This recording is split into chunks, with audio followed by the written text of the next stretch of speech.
亂就鴨先知，3月黃魚就4月蝦。九唔搭八，咩老師教㗎？唔啱咩？睇嚟我啲生物冇學好，唔好意思啊！我啲腦袋裏邊就只有美食。今日咧，我哋帶大家食啲應季嘅嘢。今晚有朋友一齊食飯，試下新升級嘅呢個，沿住呢個木洲水渣直入嚟，就喺呢條高速下邊。今日天橋底食飯啦！人家明明係榕樹頭，你又叫人家天橋底。嗱，過嚟睇，係咪天橋底？嗱，真係榕樹頭啊！呢棵榕樹好靚添喎。呢隻叫咩啊？我哋以前細時候咧，有樣嘢叫葵扇嘅，葵扇下邊嘅嗰一段就呢隻嘢。呢隻唔通食得嘅咩？哇！呢度入邊呢啲唔係蜆嚟㗎，好多河蚌啊！呢幾盤係咪一樣嘅嘢嚟㗎？肯定唔一樣啦。嗱，你睇下啦，顏色都唔一樣啦。呢隻就黃中帶青，呢隻就黃中帶黑，囉柚都唔一樣。啲拖蜆啊咁白細細嘅，呢隻係。呢啲好多黑色我見到啦，呢啲全部都好黃淨。佢嘅紋路都唔一樣。咁啊，呢個濕身啲，呢個滑身啲。唔係呢隻先係你嘅係嘛？呢隻先係你嘅。要呢隻。到時候啊，食河蝦嘅季節，滿一池嘅河蝦喺度。呢啲唔係羅氏嗰啲嘛？嗰啲係河蝦嚟嘅。啊，呢邊有啲大隻嘅，呢隻挑出嚟嘅。呢隻點賣啊？呢隻要賣到148。148。係。黃魚因為我哋煎好晒，煎好晒啦。頭先下晝攞翻嚟煎好晒。哦。因為依家一開始嚟煎嘅話，即到唔切。個湯係368。哇！368嘅湯。係啊，有皮蛋、柳雞、絲骨，仲多3個鐘。啲雞全部都係現點現湯啊！呢個係葵蛋湯係嘛？皮蛋、柳雞、絲骨。啊，煲到啲雞油出晒嚟啦！呢種就係嗰隻葵蛋係嘛？係啊。哦，仲多埋陳皮，呢隻聽聞係預定先有得食嘅。呢個蒜蓉嘅，呢個係油鹽㗎。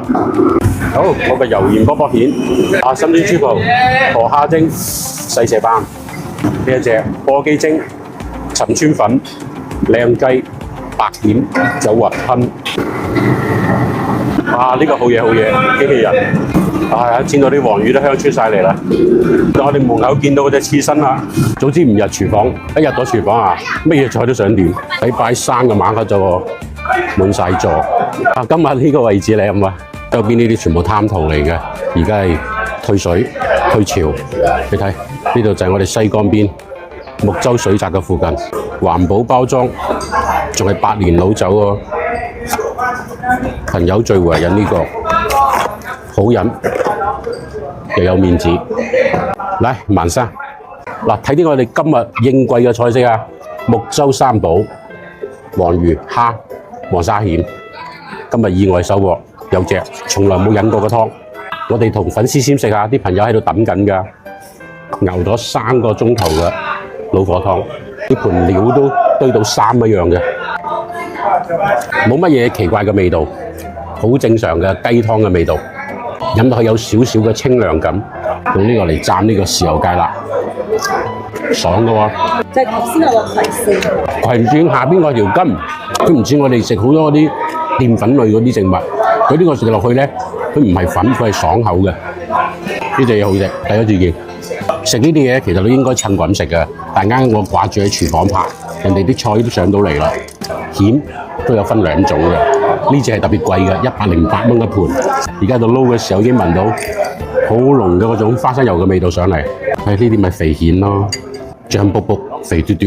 蜆咧一定係揸住食，滗住啲汁，好沙咯，一啲都唔腥，非常之甜美啊！我覺得一盤唔夠，一陣睇啲，再點多個蒜蓉蒸，148蚊一斤嘅新鮮河蝦，呢啲個頭特別大嘅，成啖食嘅快樂啊！春邊秋梨下三圍，3月黃魚就4月蝦，黃魚應季啊！我今日特心香煎，要嚟飲燒酒啊嘛，咁咩啊？含有草本，飲完輕鬆舒服。呢條黃魚你睇大唔大條？每年到咗呢個3月份呢個交配嘅季節咧，佢背上呢一圈就會變成金黃色，所以呢啲當地人係叫佢黃魚黃魚。油脂特別豐富。咁再過埋2個月，到5月份嘅時候咧，黃魚春就靚啦。到時我哋再嚟食過。我都唔知我點到幾多個餸啊，仲有個河蚌。只要入咗廚房咧，我就瘋狂咁樣，呢隻又要，嗰隻又要，有好多隱藏菜單嘅裏邊。下邊係粉絲、蒜蓉，有少少嘅胡椒粉。哦，呢個盤係嘛？呢個叫咩嚟㗎？主食。